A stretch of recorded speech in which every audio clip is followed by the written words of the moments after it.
Hello, everyone, and welcome back to Rick's English channel. It's great to be here. So today we are doing a deep dive into something I think every single learner has experienced. Let's start with a scenario. Your brain is, well, it's basically a biological supercomputer. It regulates your heartbeat, it understands everything you see, and it balances your body against gravity without you even noticing. Right. It's doing a million things at once. Exactly. But if someone walks up to you and asks a really simple question, something like, "What did you eat today?" in a language you are learning, that same supercomputer just completely crashes. Oh, total system failure. You know the vocabulary, you understand the grammar, Hmm. but you just stand there staring blankly, unable to make a sound. So why does our highly advanced brain suddenly fail over a plate of eggs and rice? It really is a fascinating problem. You basically have two different memory systems fighting each other under pressure. And that freeze, that exact moment of panic, is what we are looking at today. We have a great guide for this deep dive titled, Build Your English Reflex, Answer Small Questions Without Translating. It's a fantastic resource. It really is. So our learning purposes for today are pretty straightforward. We want to uncover why simple questions cause this mental freeze. We want to learn how to build an English reflex so you can answer automatically. And we are going to give you a very simple 15-minute daily practice plan you can use at home. Even if you don't have a speaking partner, which is huge. Right. So let's get into it. To solve the problem of freezing up, we first have to understand what the brain is actually doing when it panics. The source material calls this the translation trap. The translation trap, yes. I mean, to understand why we freeze, you have to look at the crazy amount of mental gymnastics the brain is trying to do in just 1 second. So walk us through it. Someone asks you what you ate for breakfast. What is actually happening in the learner's head right then? Okay, well, first, the brain hears the English words. Then the learner instinctively grabs those words and tries to translate them into their native language to understand them. Okay, so if their native language is Spanish, they translate the question into Spanish. Exactly. They understand the Spanish question. Then they think of their answer in Spanish. Like they think, comieron. Right, I ate rice. Yes. Next, they try to translate that Spanish thought back into English, word by word. So it's like they are running this really heavy translation software in their head. They are translating back and forth. That's a perfect way to describe it, but, it doesn't even stop there. Wait, really? There's more? Oh, yeah. After they translate the idea into English, their brain starts checking the grammar. They think, wait, did I use the past tense correctly? Is it eat, ate, or eated? Oh, right. The grammar check. And then finally, after worrying about the grammar, the brain starts stressing about pronunciation.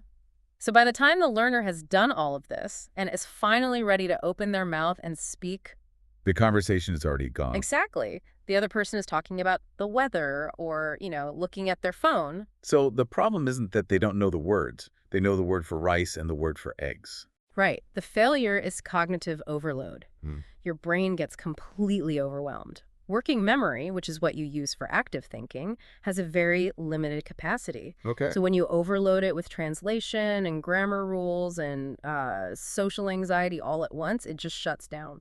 That makes a lot of sense. Yeah. And, it makes me think about the pressure we put on ourselves. Yeah. It seems like we cause a lot of this overload ourselves because we want to sound smart.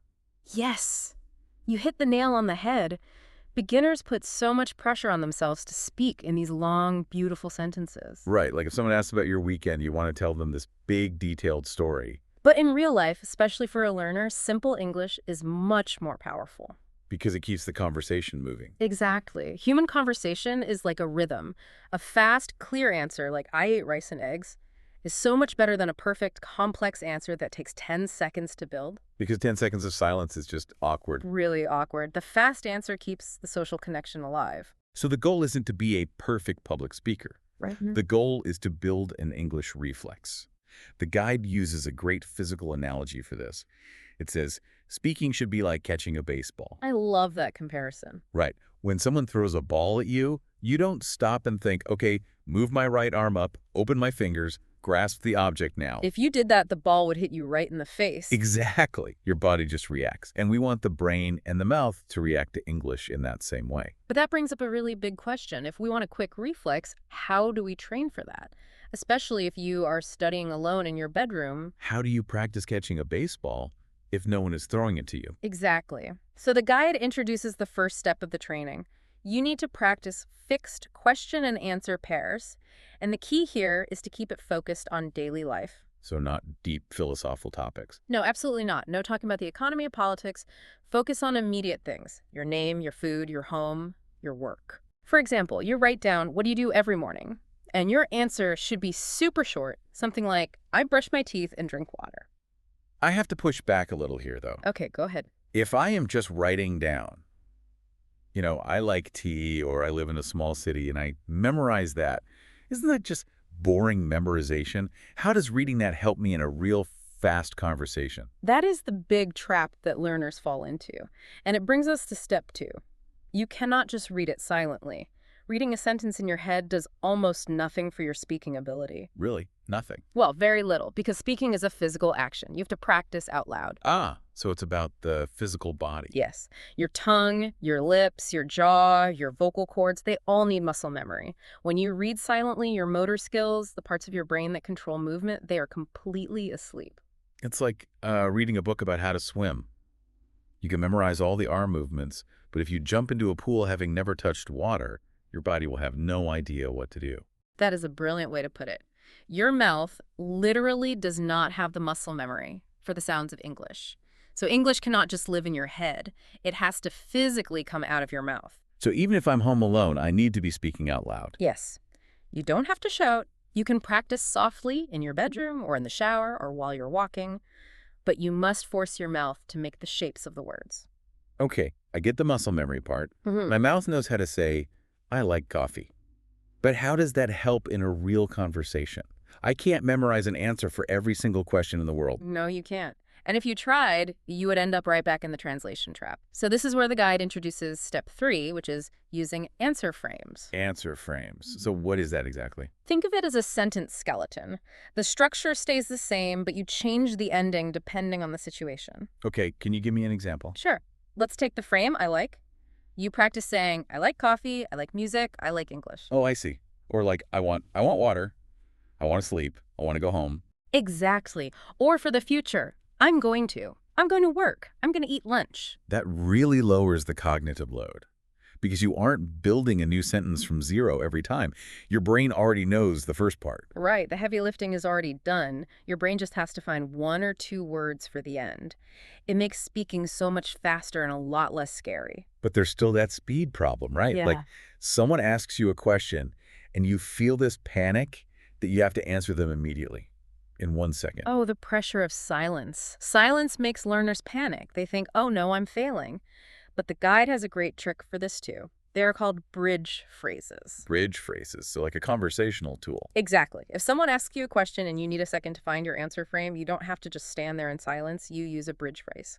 Like what's a bridge phrase? You just say, let me think. Or, good question. Or, I'm not sure. Wow, that is so simple, but it sounds really natural. It does. If someone asks me, what kind of movies do you like?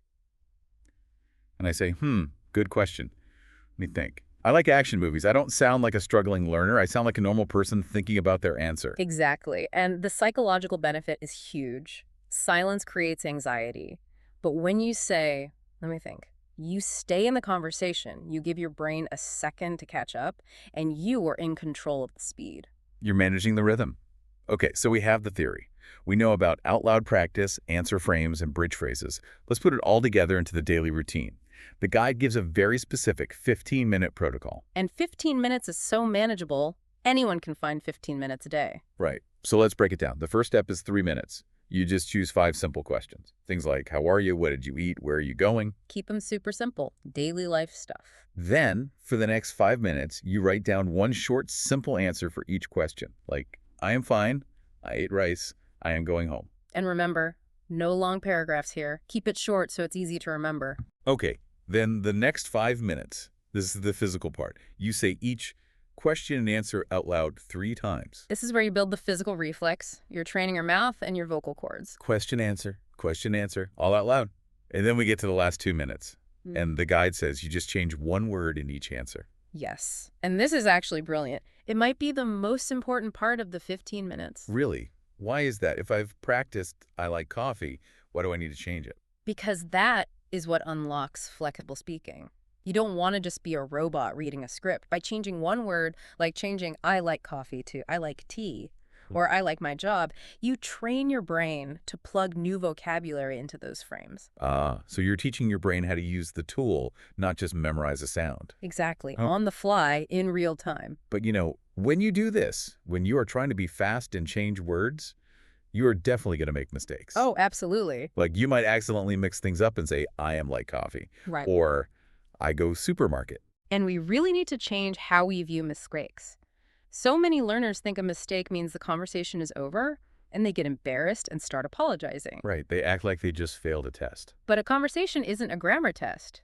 If you say, I go supermarket, that is actually a great thing. Wait, why is it a great thing? Because it is proof that your brain is actively trying to speak without translating. You are making an effort, and the best part is, the other person still understands you. That's very true. They know what you mean. Right. You can quickly fix it, say, oh, I go to the supermarket, and just keep moving. The goal of this whole system is active English, not perfect English. Active English over perfect English. Yeah. Really love that. You don't need perfect grammar to start speaking. Those simple answers are not weak. They are actually the foundation of real communication. Definitely. You just need one small answer and then another one. Well, this has been an incredibly practical deep dive. We learned how to avoid the translation trap.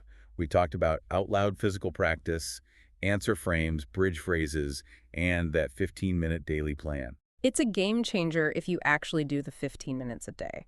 Absolutely. And before we wrap up today, I wanted to leave you, the listener, with a thought to chew on. We just spent this time talking about hacking language learning by giving up the need to be perfect and instead relying on simple, imperfect physical repetitions. So think about the rest of your life.